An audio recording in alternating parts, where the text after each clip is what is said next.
yang ditangkap tersebut, hasil keterangannya baru dibikin LP. Menurut ahli bagaimana dalam kepolisian?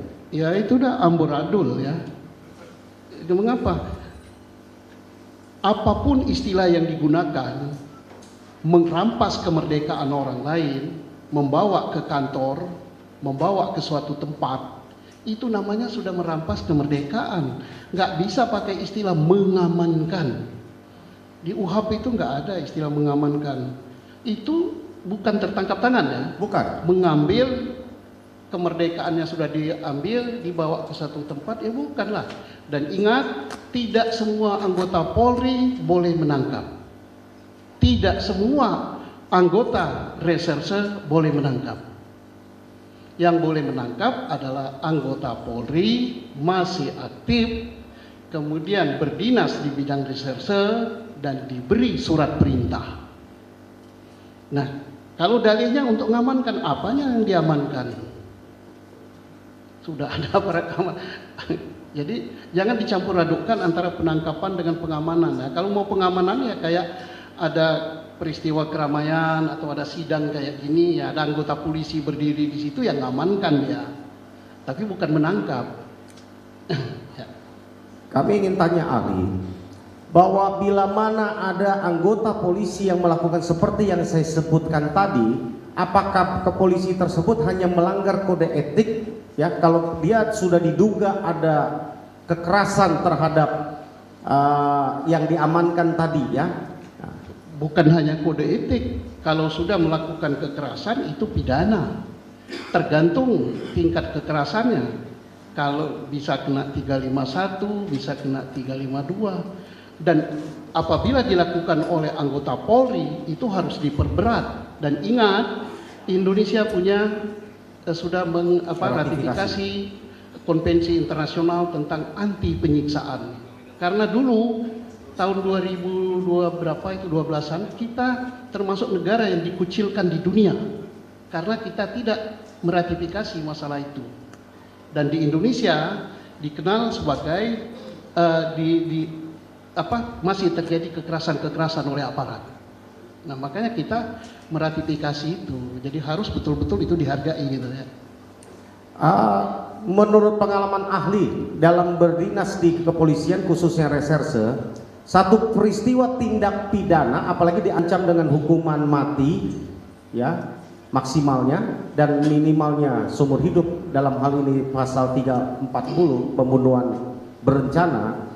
Apakah harus disarankan atau kepolisian biasanya menawarkan untuk didampingi penasihat hukum kepada yang ditahan, yang diamankan? Tidak disarankan, tapi wajib hukumnya. Itu diatur di dalam UHAP. Kalau tidak dilakukan gitu, maka hasil pemeriksaan itu batal demi hukum. Dan sudah beberapa putusan pengadilan, ya ingat, beberapa putusan pengadilan membatalkan dan membebaskan terdakwa karena tindak pidana yang dilakukan diancam dengan hukuman 5 tahun ke atas dan pemeriksaan awal tidak didampingi, maka batal demi hukum. Itu amanat undang-undang loh. Menurut ahli, bila mana ada satu peristiwa pidana seperti yang tadi saya sampaikan, diamankan oleh salah satu anggota kepolisian tapi bukan yang berkewenang, berwenang, bukan diamankan ya, kita jangan mengkaburkan istilah ditangkap. Ya, ditangkap ya, ya. Nah, ditangkap oleh polisi yang tidak berwenang karena tidak dilengkapi surat ya, ya. Perintah untuk penangkapan, lalu mengadakan interogasi sendiri ya, diduga ada tadi penganiayaan sendiri tadi itu ya, untuk mendapatkan pengakuan dari yang ditangkap tadi ya, dan kemudian dibuatkan LP, lalu dalam tempo 24 jam ya, kurang dari 24 jam, misalnya satu peristiwa ditangkap di pukul 16.00 ya, lalu si tersangka itu dilakukan interogasi, lalu 18.30 dibuatkan LP, pukul 20 sudah naik sidik, sudah ada sprintnya, pukul 21, 22 sudah keluar sprint penangkapan. Si yang ditangkap itu masih ada di kantor polisi semua. Ini bukan peristiwa tertangkap tangan nih, ya. Lalu pukul 1 dan pukul 02 dini hari sudah diperiksa sebagai tersangka, ya, dan dilanjutkan terus proses itu kurang dari 12 jam bahkan. Itu menurut ahli di dalam kepolisian apakah wajar, apakah diperbolehkan? Didampingi oleh pengacara? Tidak. Tidak ada. Ini bukan tertangkap tangan ya, itu LP. Ya, jadi ditangkap dulu baru bikin LP. Mudah-mudahan yang ditanyakan oleh penasihat hukum ini adalah ilusi kasus ya. Semoga tidak terjadi di Indonesia ya. Ya, mudah-mudahan ahli. Kalau ini terjadi di Indonesia dan terjadinya di Jawa Barat, dan saya pernah jadi Kapolda Jawa Barat, saya pingsan di sini. Jadi jawaban saya cukup itu. Ya karena salahnya udah banyak benar ya.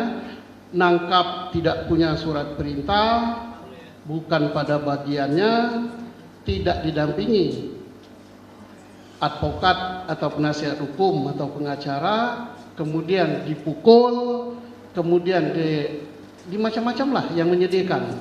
Kalau itu terjadi di Jawa Barat, yang saya pernah jadi Kapolda di situ, izin saya pingsan di sini. Jadi nggak benar lah itu. Nggak benar ya ahli ya. Ya mudah-mudahan ini didengar oleh polisi seluruh Indonesia ya. Walaupun saya pensiun, saya ini Polri. Darah saya Polri, sampai hari ini saya masih digaji oleh Polri dengan pensiun. Jangan dicontoh kalau yang seperti itu ya.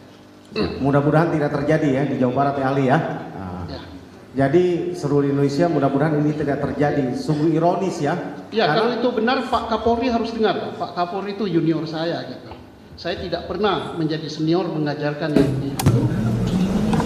Jadi kalau tadi kita kembali ke awal, dalam kasus kami sebagai penasihat hukum ya, sebagai advokat, biasanya kalau kami melaporkan sesuatu Pak ahli ya, itu menunggunya bahkan ada yang sebulan, 2 bulan, 3 bulan, 1 tahun, 2 tahun, bahkan ada yang kadang ya saking lamanya kami lupa gitu ya, karena nggak naik-naik. Jadi ada yang kurang 12 jam begitu cepat dari laporan polisi sampai kepada pemeriksaan sebagai tersangka ya, ditangkap